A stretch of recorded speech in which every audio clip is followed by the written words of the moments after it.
WDY.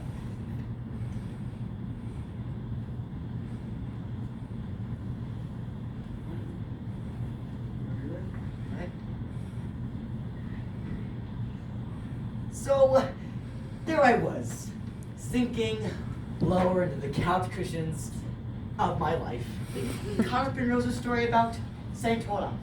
And then my dad walked in, saw my Cheeto-stained face and said, I had to get off the couch, stop watching reruns of the Golden Girls, which is really addictive, and get a job. So the next day, I applied for my dream job. A Walmart greeter. There's only one way to get the position. You have to say, hi. Welcome to Walmart in perfect form. And knowing me, I found some way to bail it. So that's why I'm here. At a speech meet. Exploring new directions. Left! I mean, career directions, for which I hopefully do have the skills. Today we'll be going over potential jobs, and we'll start by signing you up with my daily life as a pet psychiatrist, my skills as a superhero, and then we'll finish it off with all the villainies of a villain. So I have one question for y'all before we all start. Have you ever seen Dr. Dolittle? Neither have I. But ever since I was a little Timmy, I knew I was special, and I knew I had the ability to talk to animals. Thing is, everyone else can. Like my dad could go up and say, hi dog, and that's technically talking, so I'm still at step one of becoming a pet psychiatrist. Ooh, but I have been getting better at communicating with animals. I can even prove it to you. Watch closely. Hey there, little guy! Would you? Don't worry, my little friend, I'm a pet psychiatrist. PT... psychiatrist. And this is how you confront any wild animal as loudly and as obnoxiously as possible. It makes them feel safe. Isn't that right? I learned that from Happy the Rabbit Raccoon. Although he did maul my face, I did learn from that very painful experience. But ever since that night, I knew I was made for this job, and I've continued to expand my experience with animals, like Tiny the Godfish. Oh wait, we had to flush him.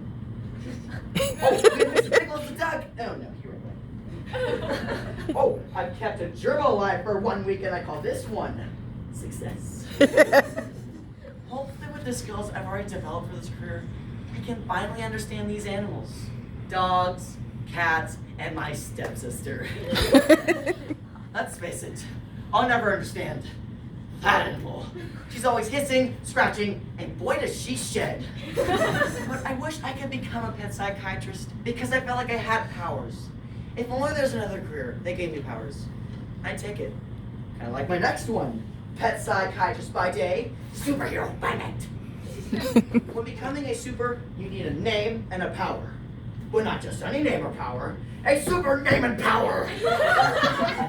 Basically, when coming up with your name, it's just something man, like Batman, Spider-Man, Superman. It's easy. Here's some of mine. Fire Hydrant Man, Kite Man, Ninja Man, Madman, or Purple Man, a single father using his colorful rock collection to solve world hunger.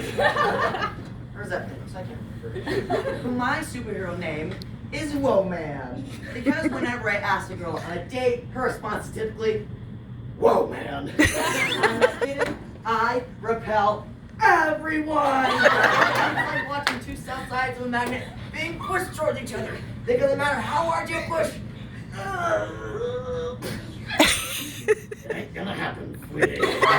Believe me, I've tried.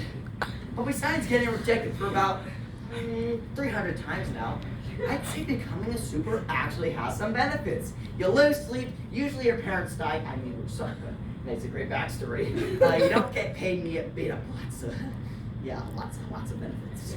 Actually, I'd say I had some pretty intense battles, and some of them only took one punch for me to go down. And my greatest battles come from my greatest enemy.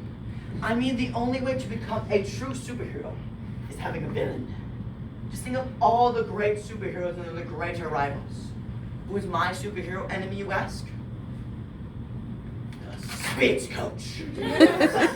What I've always been told is the only way to understand your greatest enemy is to become thy enemy. So on to my next occupation. One question you folks might be asking. What did this stagecoach do? Well, they sit on the sidelines, they grab out their shotgun, metaphorically, and then they shoot down all of your ideas.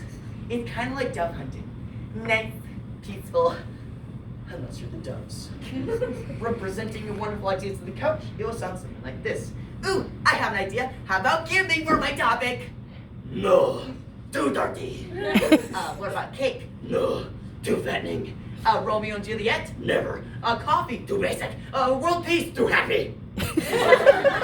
That's all I got. Then trash it. You no longer entertainer. You go extemp. That was my year's worth of topics gone in about 15 seconds, so I'm happy about that one. Speaking of happiness, let's talk about the mental state of a speech coach. Now, if I'm being as sincere as possible, I'd say the speech coach reminds me mostly of Dracula. Now, I know what you're all thinking. Speech coaches, vampires. What is this guy even talking about? Well, the first correlation between these two individuals is the pale white skin. Now, my speech coach doesn't get up until it's 7 at night, and this goes on the entire speech season, meaning she doesn't get to see the sunlight a day for a long time. But just imagine what it's like when speech season is over and she gets to walk out on a bright spring day. I'm like this. Now, that's not the only correlation between these two individuals. For instance, vampires suck blood, my speech coach sucks the happiness out of me. But even now, like beautifully written, I can tell, no, I can sense that she's around here somewhere. She wants to burn my speech. So I'm gonna end it here. Whether it's trying to talk to animals, or trying to get a well, man, or going into speech practice and deleting someone's entire entertainment. All jobs have a purpose. They give us somewhere to go. They can give meaning to us. They can even get us paid. But if these 3 jobs don't work out for me, if none of them do, well, parents' basement always sounded nice.